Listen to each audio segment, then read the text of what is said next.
Hubble is neither the first telescope in space, nor will it be the last, but it is the only one that can be serviced by astronauts, and this unique, intimate relationship between human and machine, combined with the observatory's storied history, makes Hubble the stuff of legend. This year, we celebrate 20 years of Hubble in orbit.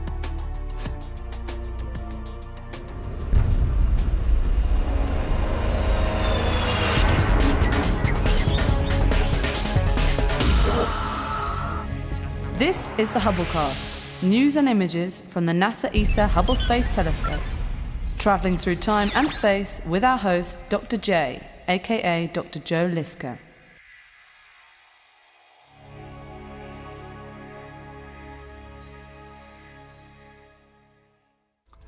Welcome to the Hubblecast. Our fascination with the starry skies can be traced back to the earliest human civilizations. In antiquity, the Greeks and Romans were so taken with the heavens that they lent the names of their gods to the planets of the solar system. Much later, our fascination with the skies was fueled by the invention of the telescope, and, much later still, this led to the development of space telescopes. In the early 20th century, scientists began to seriously think of the possibility of telescopes in space. In 1923, Hermann Oberth, who was of Romanian and German descent and is widely considered to be the father of space telescopes, wrote a book, Die Rakete zu den Planeten Räumen, putting the idea into print for the first time. After World War II, technology that was developed for defense was being considered for space exploration. And in 1946, the American astronomer Lyman Spitzer wrote a paper extolling the advantages of a space telescope. One of those advantages is, of course, to be free of the blurring influence of the Earth's atmosphere. It wasn't until the late 1960s that Spitzer's dream started to become a reality, in the form of the Large Space Telescope, which was Hubble's first given name. The project seemed like a natural follow-on to the successes of previous, smaller orbiting observatories and NASA's Apollo missions. However, the plans had to suffer a lengthy interruption. The 1970s were a decade of challenges for the US government, which sets the NASA budget. The Vietnam War continued through the middle of the decade, and on top of that, a crippling oil crisis had severe effects on the economy. Spitzer, who was a distinguished scientist and motivated lobbyist, campaigned tirelessly for his dream telescope in the 1970s, but budget issues continued to hamper him and his fellow space telescope visionaries.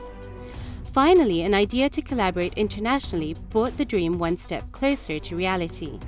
The European Space Agency stepped in the late 1970s as another parent to the troubled telescope, providing not only funding but people power and literal power in the form of the solar cells, the lifeblood of this solar-powered observatory.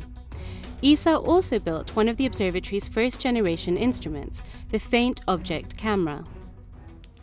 In 1983, the Large Space Telescope was christened the Hubble Space Telescope, after the celebrated astronomer Edwin P. Hubble. However, even with proper funding and an official name, the project still faced many uphill battles. The contractors that were building the mirror and the spacecraft were going over budget and they were missing deadlines. This pushed the launch date further and further back. But in early 1986, everything finally seemed ready for an autumn departure. But then, tragically, on the 28th of January 1986, the 7-member crew of the Space Shuttle Challenger was lost in an explosion shortly after launch.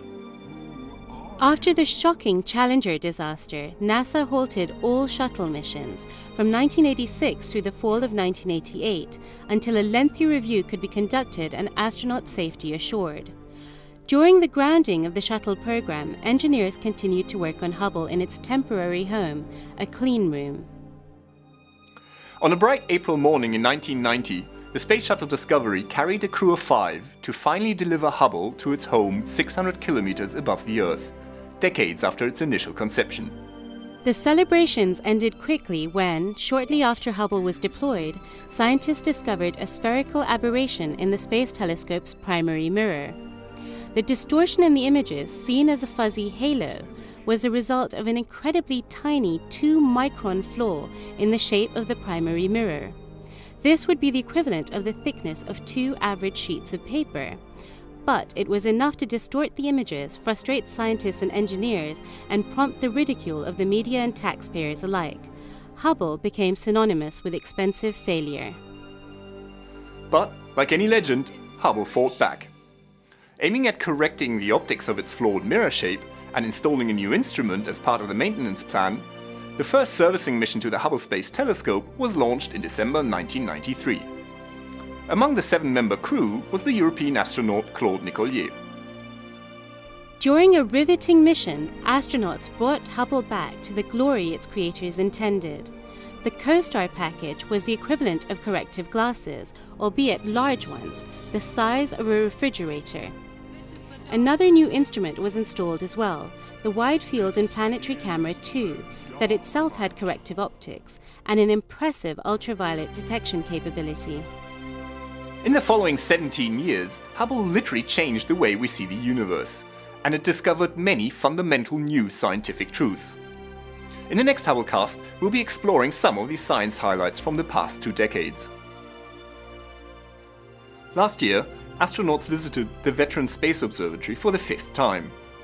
The public was enthralled by the dramatic spacewalks that set time and certainly endurance records. Removing the telescope's clunky glasses, the now obsolete CoStar package, astronauts installed the most powerful camera now in space, the Wide Field Camera 3, and the new Cosmic Origin spectrograph. From what seemed like a far-fetched idea to what is arguably the most recognized icon in space, Hubble is truly a star.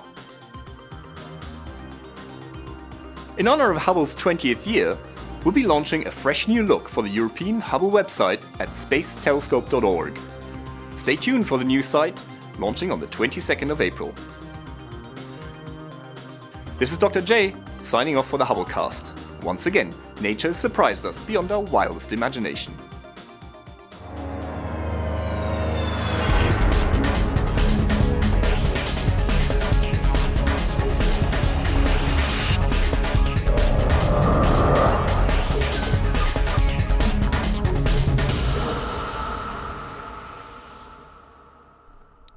Now that you've caught up with Hubble, make sure to get the latest from the ground too. The ESOcast highlights the best of the European Southern Observatory and its powerful telescopes that observe from high in the Chilean Andes, at the Southern Hemisphere's best-known sites for astronomical observations.